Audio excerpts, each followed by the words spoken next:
I knew it. I knew it was coming. But this is not the future my mother warned me about. And in this future, I don't know if we can win this war. This is John Connor.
Hey guys, Adam here. Welcome to another On the Couch Rewind.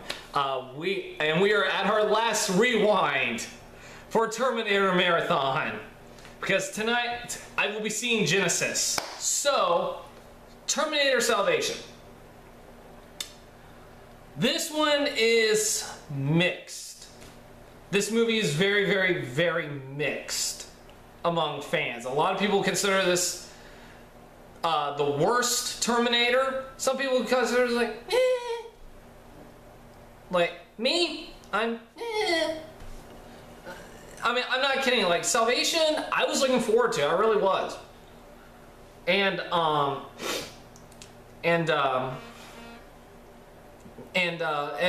was looking forward to it. I thought the cast looked great. I thought the movie looked good. I was really excited to see what happens after Judgment Day. Like, that's like maybe the one thing I really wanted to see was the war, was the early days of the war.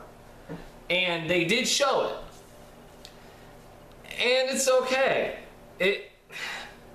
It's not good. I mean, this movie's not good. But when you set the bar so fucking low after 3, anything is better. Hell, I bet you Genesis, despite what I'm hearing about it, is still going to be better than fucking 3. But this movie's just okay. It's not great, it's not good, it's not bad either. So the plot is, Judgment Day has already happened. It is the year 2018. John Connor is a commander in the Resistance. He's not the leader yet, but he's a commander. And he is realizing that Skynet is starting to create the T-800s. They're beginning the plans to create it. Also, he finds out that his future father, Kyle Reese, who is a teenager, played by Anton Yelchin, is targeted. John Connor's number 2 on the list. Kyle Reese is number 1. And but meanwhile, there is a new player in the field in the war named Marcus Wright, a former death row inmate who wakes up in the future, who then has to decide what side he fights for. And the big twist is he's half machine. He's a cyborg. And yeah, it's okay. I like it better than 3. I really do. Why do I like this movie better than 3? Characters. It actually has characters that you give a shit about. It has a, like, not every character you give a shit about, but more than 2 in this movie you actually give a shit about. I mean, granted, honestly, while I did feel like John Connor was, even though Christian Bale wasn't a bad choice, John Connor kind of is a blank slate, but he's not. He's actually surprisingly not the main character. Which is probably why I don't care for him as much, but I still cared for him because he's John Connor, and Christian Bale's a better casting choice than Nick Stahl, even though he does the fucking Batman voice. It's like, I'll be back. It's like, you and me, we've been at war since before either one of us existed. I'm thinking, please stop. Just stop. The real star of this movie, though, is Sam Worthington as Marcus Wright, who is the good Terminator of this movie.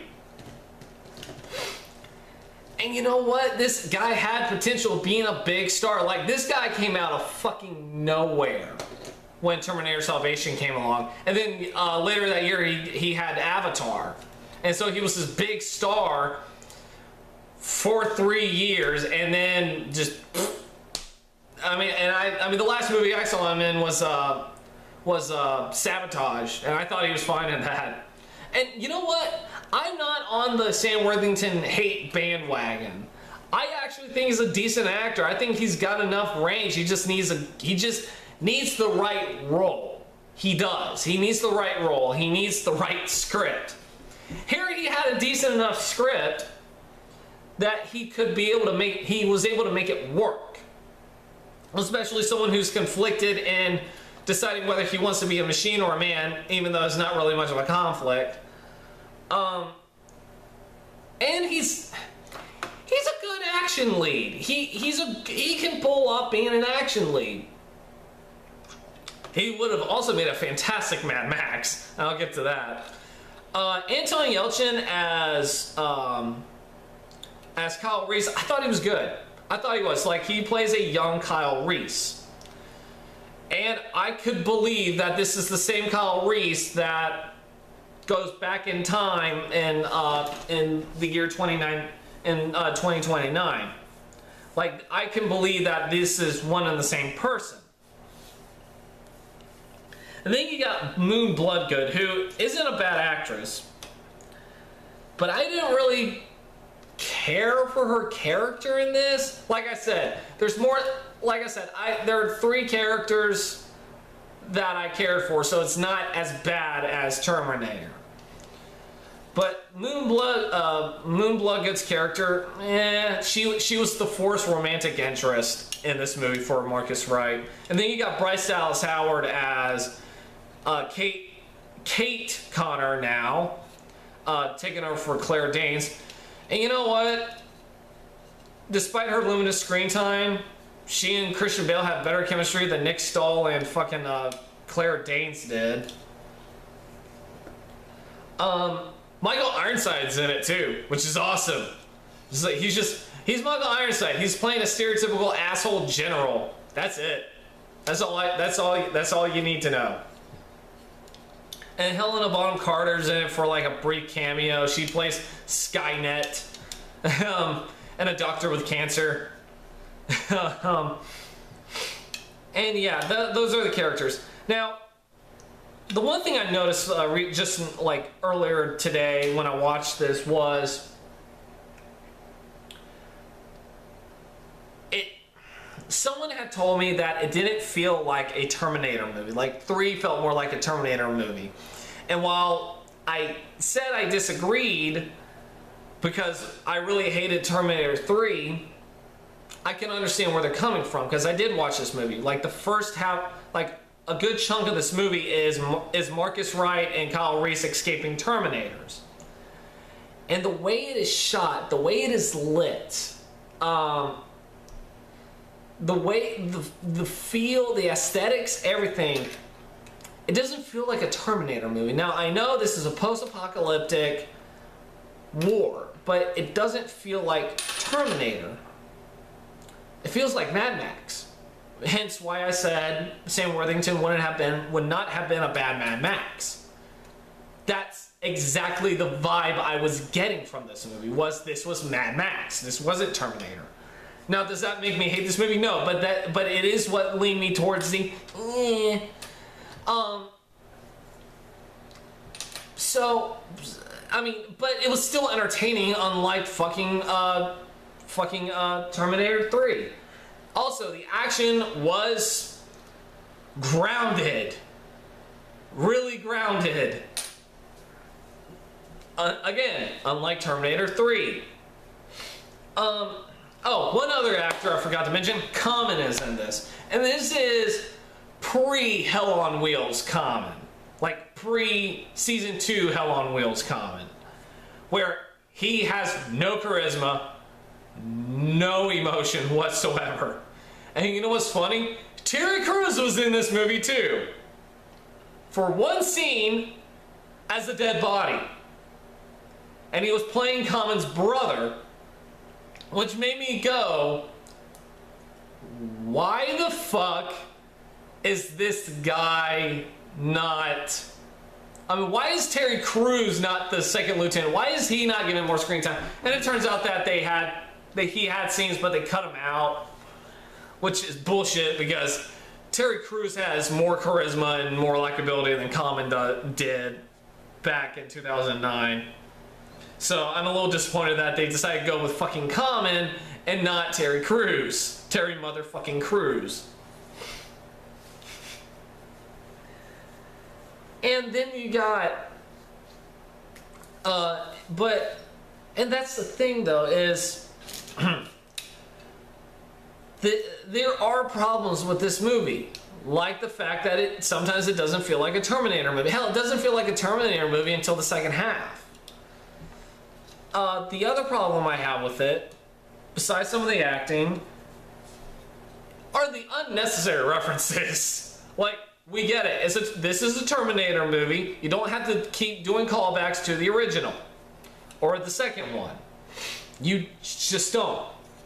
The other biggest thing that I have to say about this movie that I had a problem with is there was a line that Kyle Reese said in this movie, which was that he told Marcus Wright that they cannot go out at night because the hunter-killers have infrared. Which is the exact opposite of what older Kyle Reese said to Sarah Connor in the first movie, that it's safer to go out at night.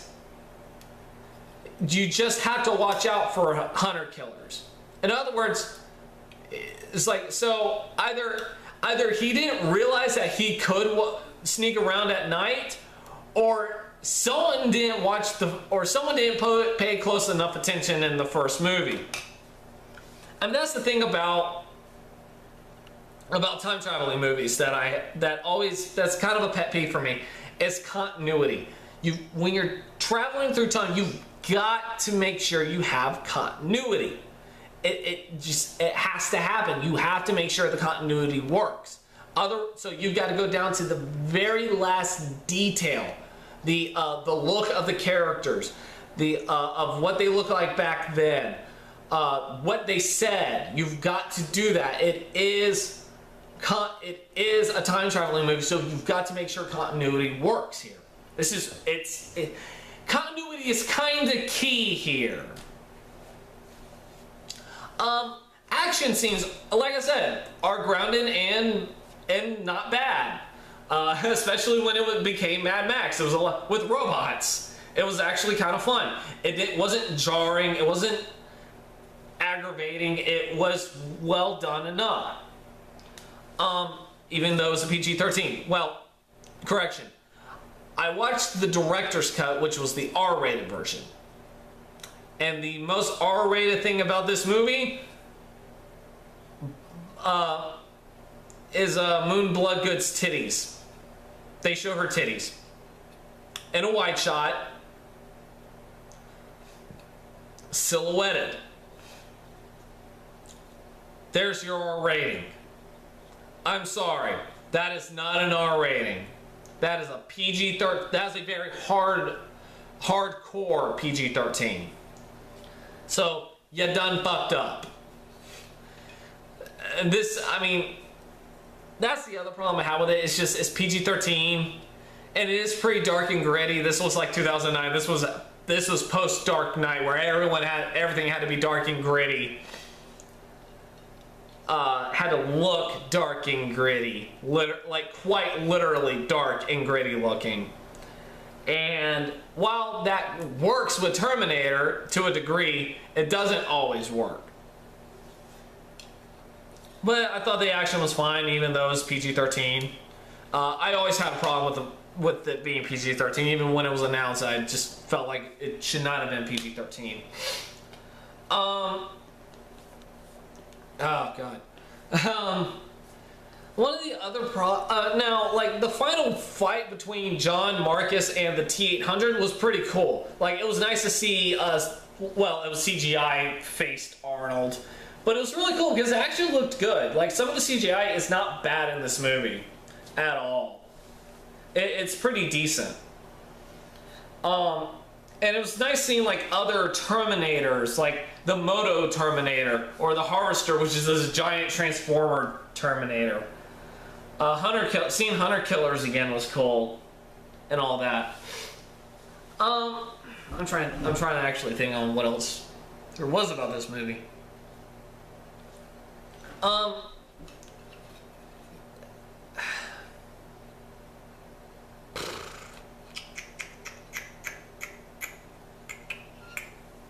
What else? Was that it? I feel like that's it, but I could be wrong. But I feel like that's it. Like, I can't think of anything else to talk about or think about or say about it. I mean, this movie, like I said, this movie's meh. Like, I mean, would I recommend it? Yeah, I mean, if you're a completionist like me, yeah, go for it. Fucking go for it. Watch it. It is a good movie. They have practical effects in this. For a few things, like the T-600s were mostly practical, so that was nice. That was actually nice to see.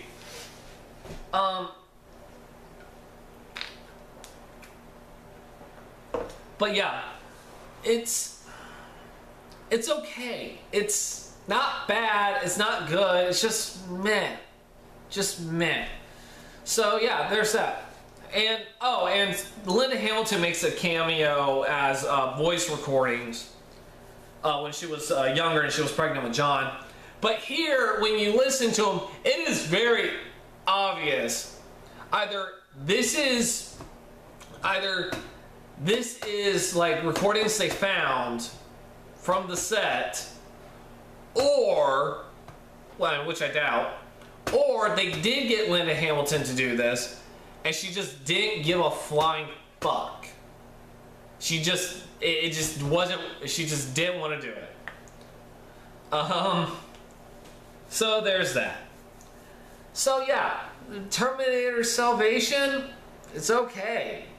It's, I don't regret watching it. I thought it was decent enough to enjoy more than once. But it's not, it's definitely no Terminator 2. But thank God it's not Terminator 3. So, final score for Terminator Salvation is a 6 out of 10.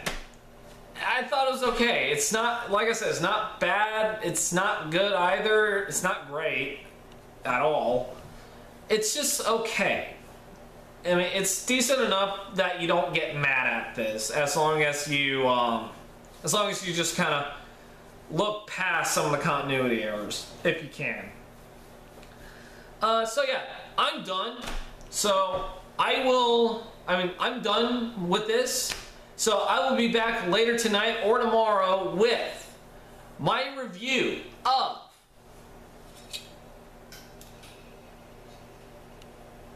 Terminator Genesis.